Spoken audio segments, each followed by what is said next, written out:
نحمده ونصلي على رسوله الكريم اما بعد فاعوذ بالله من الشيطان الرجيم بسم الله الرحمن الرحيم رب اشرح لي صدري ويسر لي امري واحلل عقدة من لساني يفقهوا قولي۔ صفحہ نمبر 134، اسلامک تعارف، خرچ سے اضافہ۔ ایک روایت کے مطابق پیغمبر اسلام صلی اللہ علیہ وسلم نے فرمایا کہ ہر روز جب کہ بندے صبح کرتے ہیں تو آسمان سے دو فرشتے اترتے ہیں۔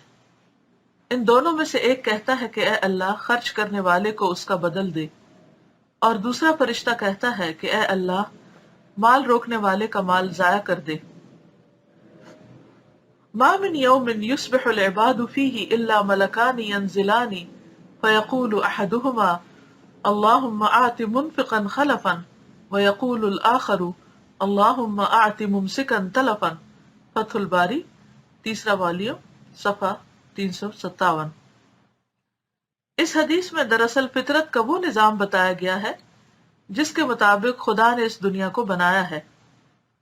اس دنیا میں کامیابی اس کے لیے ہے جو نظام فطرت سے مطابقت کرے، یعنی خود کو اس نظام کے مطابق ڈھالے، نہ کہ وہ نظام اس شخص کے مطابق بدلے، کیونکہ ایسا تو ہو نہیں سکتا۔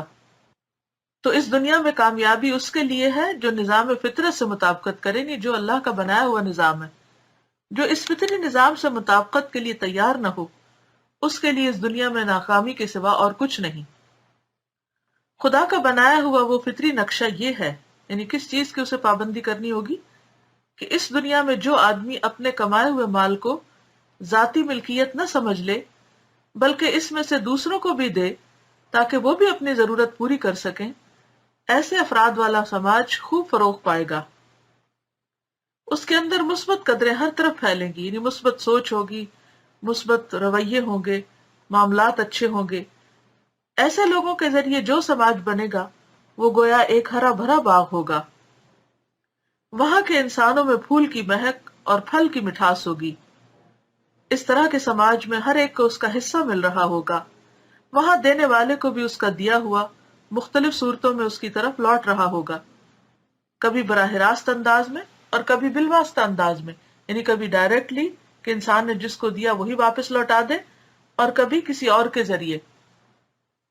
کیونکہ ہوتا یہ کہ جب ایک شخص دیتا ہے تو وہ دوسرے کو جب ملتا ہے دوسرا اس کو آگے دیتا ہے، یعنی ہر ایک دینے والا ہے، تو پھر ہر ایک اپنی باری پر آگے دیتا ہے، تو واپس سرکل پورا ہوتا ہے اور اس شخص تک خیر لوٹ آتی ہے جس سے آغاز ہوا ہوتا ہے۔ لیکن اس کے برعکس اگر ایک شخص مٹھی بند کر لیتا ہے، دوسرے کو نہیں دیتا، تو دوسرا بھی آگے سے نہیں دیتا، اور بعض اوقات اگر وہ کوئی اور چیز دیتا بھی ہے تو ہو سکتا ہے اگلے والا روک دے۔ تو اس طرح اس سائیکل میں بار بار بریک آئے گا اور خیر عمومی طور پر نہیں پھیل سکے گا۔ لیکن جب ہر شخص دینے والا بن جائے گا تو لازمی طور پر ہر شخص اس خیر سے فائدہ اٹھائے گا۔ اور اس کا عملی نمونہ ہم صحابہ کرام کی زندگی میں دیکھتے ہیں کہ جب ہر کوئی دینے والا تھا پھر لینے والا کوئی نہ بچا، یعنی لوگ اپنا صدقہ لے کے گھومتے تھے کہ کوئی قبول کر لے تاکہ ان کو نیکی میں سے ایک حصہ مل سکے، لیکن کوئی لینے والا نہیں ہوتا تھا۔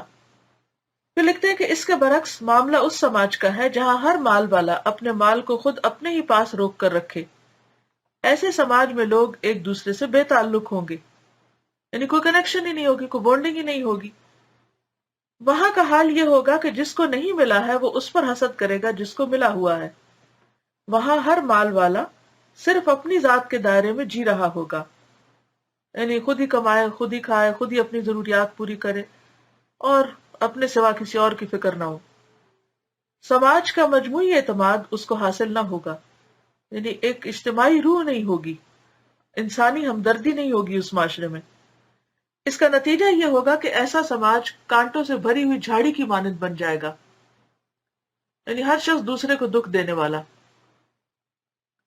وہاں مال والے لوگ بھی اسی طرح سکون اور چین سے محروم ہوں گے جس طرح کے بے مال والے لوگ۔ اور یہ ایک حقیقت ہے کہ انسان کی بہت سی پریشانیاں مال سے متعلق ہوتی ہیں۔ بعض اوقات اس لیے ہوتی ہیں پریشانی کہ انسان غلط جگہ سے مال کما رہا ہوتا ہے تو ضمیر پر بوجھ ہوتا ہے، بعض اوقات غلط جگہ خرچ کر رہا ہوتا ہے تو وہ دل کی سیاہی کا باعث بنتا ہے، بعض اوقات اس مال میں سے حقداروں کا حق نہیں جا رہا ہوتا جس کی وجہ سے انسان بہت سی بھلائی سے محروم ہو جاتا ہے۔ تو ہم سب کو اپنی اپنی جگہ غور و فکر کرنے کی ضرورت ہے، اور یہ دیکھنے کی کہ ہم کہاں پر کمی کوتاہی کر رہے ہیں۔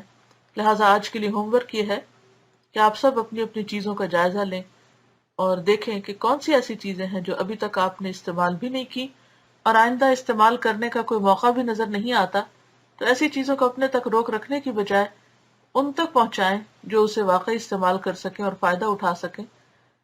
تو انشاءاللہ آپ دیکھیں گے کہ اس سے ایک تو آپ کا بوجھ ہلکا ہوگا، اور دوسرے یہ کہ دوسروں کی دعائیں آپ کو ملیں گی، حقیقی خوشی آپ کو نصیب ہوگی۔ تو اللہ تعالیٰ سے دعا ہے کہ وہ ہمیں عمل کرنے والا بنائے۔ وآخر دعوانا ان الحمد للہ رب العالمین۔ سبحانک اللہم وبحمدک، نشہد ان لا الہ الا انت، نستغفرک ونتوب الیک۔